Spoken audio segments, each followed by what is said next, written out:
Operation सिंदूर से पाकिस्तान और उसकी पनाह में पल रहे आतंकियों को सबक सिखाने के बाद प्रधानमंत्री नरेंद्र मोदी पंजाब में आदमपुर एयरबेस पहुंचे थे और यहां उन्होंने सेना के जवानों से मुलाकात की। और जालंधर स्थित ये वही एयरबेस है जिसे नुकसान पहुंचाने का फर्जी दावा पाकिस्तान ने किया था।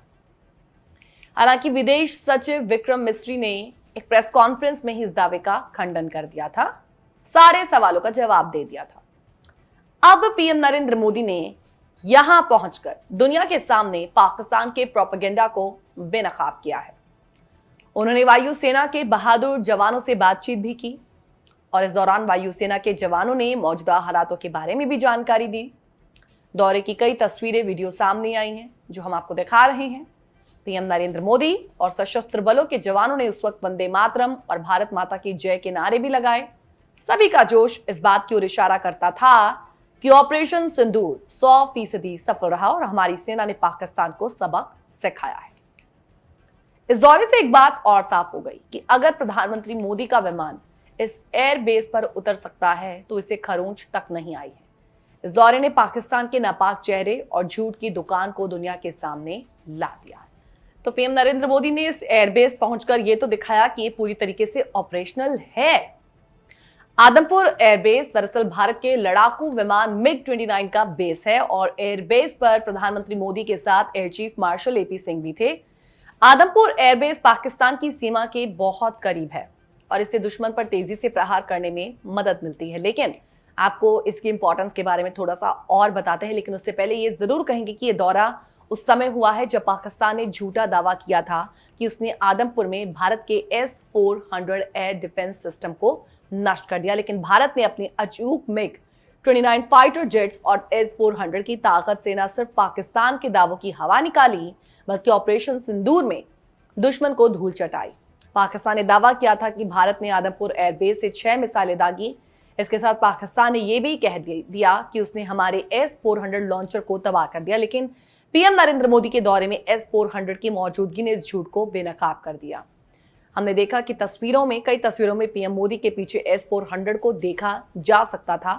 भारत के अत्याधुनिक एयर बेस सिस्टम की जब हम बात करते हैं तो उसने पाकिस्तान के ड्रोन और मिसाइल हमलों को हवा में ही नष्ट कर दिया। प्रेस कॉन्फ्रेंस में भी ये कहा गया था कि S-400 जिसे हम सुदर्शन कहते हैं उसने दुश्मन की हर साजिश को नाकाम किया। Adampur airbase MiG-29 fighter jets का गढ़ है जिन्होंने ऑपरेशन सिंदूर में पाकिस्तान के आतंकी ठिकानों को नेस्तनाबूद किया। 1971 के वॉर में भी इस बेस ने पाकिस्तान को सबक सिखाया और आज अपग्रेडेड MiG-29 ने लाहौर, कराची में दुश्मन के एयर डिफेंस को तबाह कर दिया, जिससे पाकिस्तानी सेना की रीढ़ टूट गई। बता दें कि वायुसेना की वेस्टर्न एयर कमांड के commander air marshal Jitendra Mishra ने भी इस ऑपरेशन को लीड किया। फाइटर पायलट मिश्रा ने integrated command and control system के जरिए भारत के एयर डिफेंस को अभेद बनाया। वेस्टर्न कमांड के तहत भारत का पश्चिमी हवाई कवच संचालित होता है और मिश्रा की रणनीति ने पाकिस्तान को हर मोर्चे पर पस्त किया है। इसीलिए आदमपुर एयरबेस इतना महत्वपूर्ण है और इसकी महत्वता हम इसी बात से लगा सकते हैं कि इसने ऑपरेशन सिंदूर में किस तरीके से तमाम जो कहें एक पूरे ऑपरेशन को सफल अंजाम तक पहुंचाया है। और पीएम नरेंद्र मोदी का इस एयरबेस पर पहुंचना ये दिखाता है कि पाकिस्तान जो ये लगातार दावा कर रहा था कि उसे नष्ट कर दिया गया है, लेकिन हम देख सकते हैं, पूरी दुनिया देख सकती है कि ये एयरबेस अभी भी पूरी तरीके से सुरक्षित है, पूरी तरीके से ऑपरेशनल है। कुल मिलाकर पीएम नरेंद्र मोदी का दौरा पाकिस्तान के लिए एक साफ वेकअप कॉल था, एक साफ चेतावनी था कि भारत का आसमान अभेद है और हमारी सेना हर चुनौती के लिए तैयार है। ऑपरेशन सिंदूर में भारत ने 9 आतंकी ठिकानों को तबाह किया और पाकिस्तान की हर नापाक कोशिश को नाकाम किया है। कुल मिलाकर S-400 और MiG-29 की जोड़ी ने यह प्रूव किया है कि भारत न सिर्फ अपनी रक्षा कर सकता है बल्कि दुश्मन को उसके घर में घुसकर सबक सिखा सकता है। ऑपरेशन सिंदूर ने वही काम किया है।